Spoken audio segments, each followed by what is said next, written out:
Olá pessoal, eu sou Danilo Baliza, advogado empresarial e consultor. Estamos aqui numa série de vídeos tratando sobre dúvidas reais enviadas por empreendedores e empresários e que pode ser a sua dúvida. Para saber mais, fique aí nesse vídeo. A dúvida enviada à nossa ouvidoria é a seguinte: Doutor, me casei em 2020 no regime de comunhão parcial de bens e já tinha uma empresa no ramo do agronegócio antes de casar. Importante essa informação. Em caso de divórcio, as cotas da empresa que eu já possuía são partilhadas? Pode me esclarecer essa dúvida? Olha, é uma excelente e complexa pergunta porque depende de muitas variáveis. Vamos tentar respondê-la? O ponto central para responder esta pergunta e também a quaisquer questionamentos que envolvam dissolução matrimonial é o regime eleito pelo casal à época do início da união matrimonial ou também da união estável. Eu vou me ater aqui especificamente ao regime da comunhão parcial, prevista no artigo 1658 do Código Civil. Lembrando que o Código Civil traz também outros regimes, outras possibilidades e as suas nuances.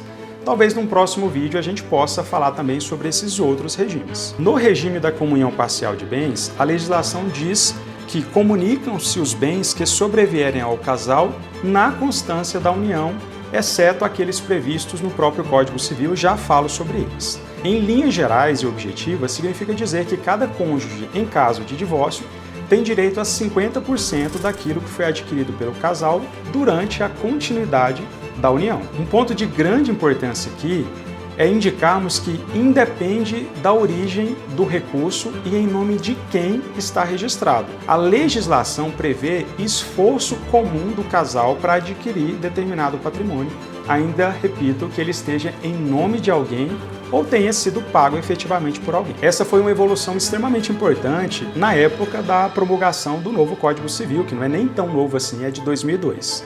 Isso porque, naquela época, as mulheres não tinham uma colocação tão acentuada no mercado de trabalho.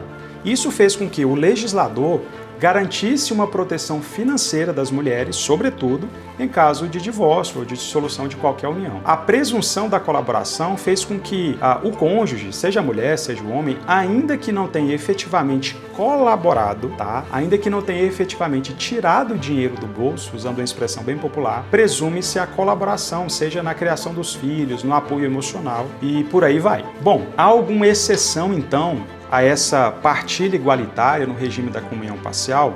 O próprio artigo diz que sim, salvo os casos específicos. E aí eu estou falando do artigo 1659, onde são tratados os bens denominados de particulares. Os bens particulares que demandam uma classificação são aqueles, em regra, que foram adquiridos por um dos cônjuges antes da união, seja ela estável ou do próprio matrimônio, os bens herdados e também os bens que decorrem do esforço profissional ou da ferramenta de trabalho de um dos cônjuges, sem mencionar na atividade intelectual por eles exercida. O questionamento agora é: há alguma exceção, então, para a partilha igualitária no regime de comunhão parcial?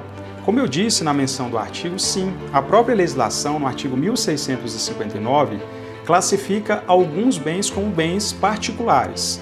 Os bens particulares, eles não estão sujeitos à partilha em caso de divórcio. Eles incluem aqueles que já pertenciam a um dos cônjuges antes do matrimônio, os bens que são herdados e também aqueles que decorrem do exercício da atividade profissional personalíssima, como, por exemplo, a ferramenta de trabalho e a atividade intelectual. Isso porque a legislação proíbe o enriquecimento ilícito de qualquer pessoa no ordenamento jurídico brasileiro. Ultrapassada essa explicação inicial do que seja o regime de comunhão parcial e essa classificação do que sejam os bens particulares, penso ser um ponto extremamente importante na resposta mencionar que as cotas societárias elas são classificadas como bens, como patrimônio e naturalmente estão sujeitas à partilha.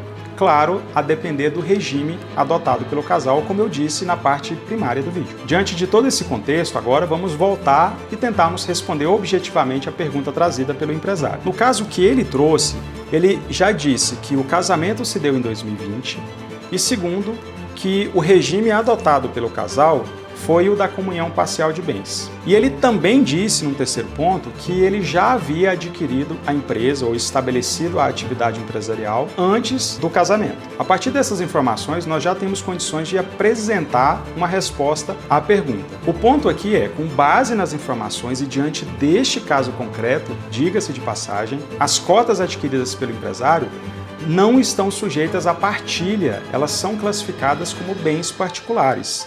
Isto porque, de novo, ele as adquiriu antes do matrimônio e também elegeu o regime matrimonial como a comunhão parcial, que presume-se esforço comum e colaboração apenas a partir do casamento. Mas como nem tudo no Brasil é simples, aliás, quase tudo que envolve direito no Brasil é sempre muito complexo e cabe interpretação, existe um elemento importantíssimo aqui que precisamos destacar.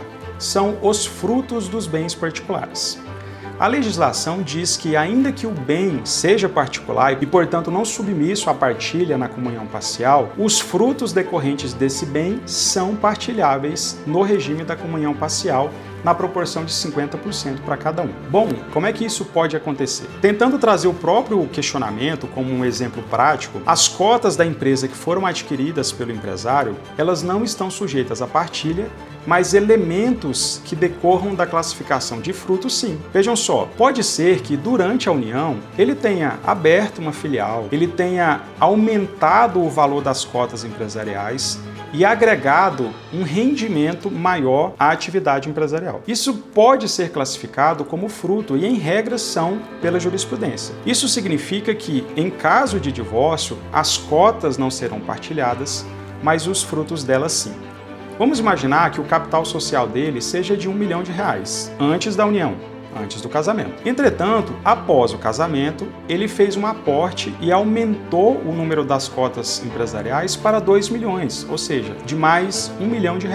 Em regra, esse acréscimo, esse aporte será classificado como um fruto e, portanto, estará sujeita à partilha na comunhão parcial na proporção estabelecida pela própria legislação. Posso complicar um pouco mais? Queria trazer mais 2 elementos nessa discussão de partilha de frutos. Isso aí, como diria meu avô, para você ficar encabulado. A primeira delas envolve a cláusula de incomunicabilidade em caso de doação de um bem. Uma cláusula de incomunicabilidade é muito comum nas doações. Lembrando que a doação pode ser classificada como um bem particular. E aí, segundo a regra geral, os frutos desse bem doado poderiam ser partilhados, a não ser que o doador tenha estabelecido em cláusula de que, inclusive, os frutos são classificados como bens particulares. Em um sistema jurídico complexo como o brasileiro, a figura da doação de bens tem sido cada dia mais usada para evitar que esse patrimônio chegue, por exemplo, ao inventário. Então, se você tem esse interesse, é sempre importante gravar a doação com essa cláusula de incomunicabilidade. Dessa forma, os frutos desse bem doado não se comunicarão em caso de um divórcio. A segunda e última observação, para te deixar com aquela pulga atrás da orelha quanto ao tema, diz respeito àquilo que é adquirido depois do matrimônio, mas que decorreu do uso ou da venda de um bem que era particular. Pareceu complicado? Deixa eu pegar o exemplo da pergunta para te ajudar. Vejam só, ele já tinha uma empresa do agronegócio antes de casar. Vamos imaginar, como eu disse anteriormente, que durante o casamento ele tenha aumentado o capital social em mais R$1 milhão. Desse aumento de R$1 milhão, vamos acrescentar aqui que ele já tinha um imóvel que era particular, ele vendeu esse imóvel por R$1 milhão e usou esse valor para aumentar o capital social. Acho que você está me acompanhando. No exemplo que eu estou dando, para deixar ainda mais complicado, o aumento do capital social de R$1 milhão decorreu da venda de um bem que era particular. Se houver comprovação de que esse aumento que se deu durante a união decorreu da venda de um bem particular, esse aporte de R$1 milhão não se comunicará ao cônjuge em caso de divórcio. Vamos parar de complicar mais. Deixa eu deixar vocês aí com esse monte de informação. Eu queria, antes de encerrar o vídeo, passar para uma parte bem importante, que é a operacionalização da divisão de cotas empresariais.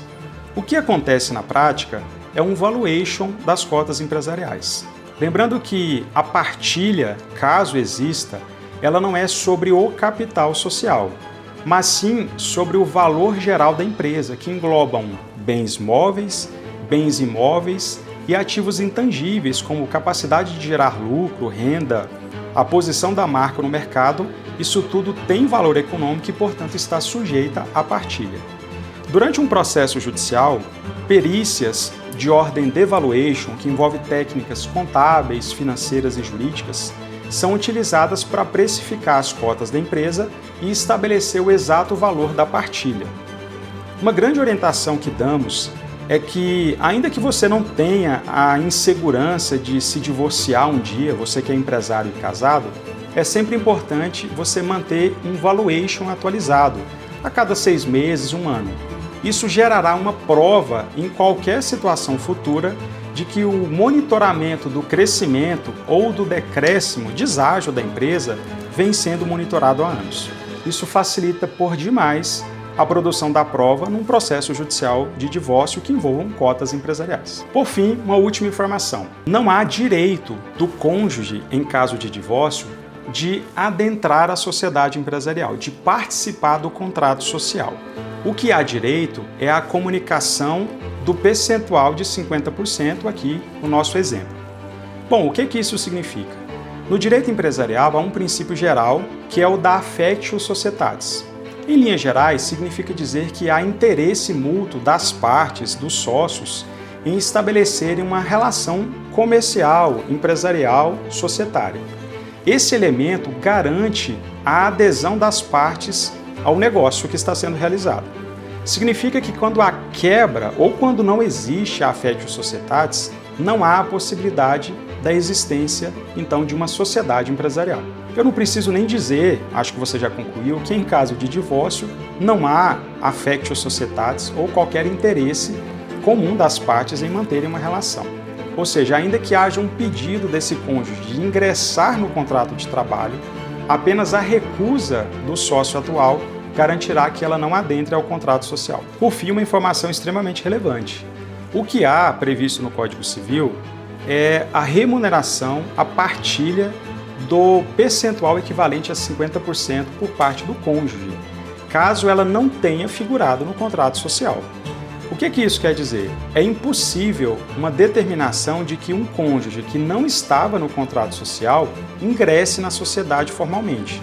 No direito empresarial, há o princípio da affectio societatis, que, em linhas gerais, é o interesse, a mútua confiança em estabelecer uma sociedade empresarial. Isso significa dizer, sobretudo num caso de divórcio, que não há essa figura que adere, que faz com que a relação societária seja estabelecida. Inexistindo a affectio societatis ou sendo quebrada, rompida, naturalmente é impossível um cônjuge ou um ex-cônjuge ingressar num contrato de trabalho e estabelecer uma sociedade empresarial com um ex-cônjuge, a não ser que haja, claro, consensualidade nesse ponto. Ufa, muita informação, né?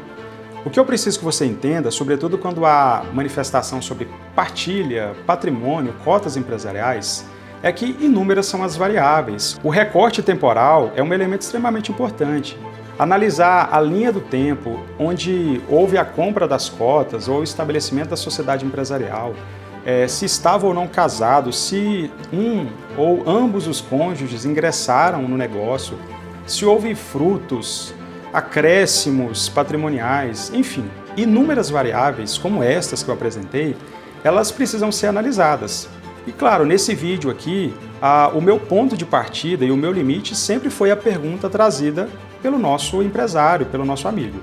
Lembrando que cada caso concreto vai definir da melhor maneira possível. Mas e aí? Você já tinha essa informação?